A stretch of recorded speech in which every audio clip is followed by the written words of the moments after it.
APK scams. So మనం రెగ్యులర్గా APK అనే పదాన్ని వింటూనే ఉంటాం. ఏపీకే ఫైల్స్ అని చెప్పేసేసి. ఏపీకే అంటే ఏంటి అంటే ఆండ్రాయిడ్ ప్యాకేజ్ కిట్. జనరల్గా మీరు ఒక యాప్ని మీ ఫోన్లో డౌన్లోడ్ చేయాలి అనుకుంటున్నారు అనుకోండి, ఎలా డౌన్లోడ్ చేస్తాం మనం? గూగుల్ యొక్క ప్లే స్టోర్ నుంచో లేకపోతే యాపిల్ యొక్క యాప్ స్టోర్ నుంచో డౌన్లోడ్ చేస్తాము.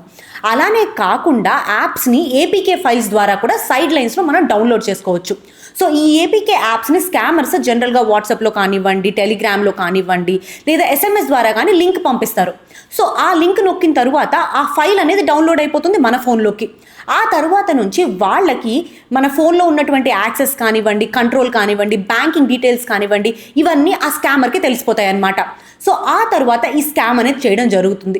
ఎన్సీఆర్బీ యొక్క డేటా ప్రకారం చూసుకున్నట్టయితే 2023లో జనవరి నుంచి జూన్ మధ్యలో అంటే 6 నెలల లోపల కనుక మనం చూసుకున్నట్టయితే దాదాపు 10 లక్షల ఫినాన్షియల్ ఫ్రాడ్స్ జరిగాయన్నమాట సైబర్ స్పేస్లో. సో ఓవరాల్గా ఏపీకే ఫ్రాడ్స్ గురించి అండ్ దాంతోపాటు సైబర్ స్కామ్స్ గురించి కింద డిస్క్రిప్షన్లో ఉన్న వీడియోలో మనం ఎక్స్ప్లెయిన్ చేయడం జరిగింది. Please watch it.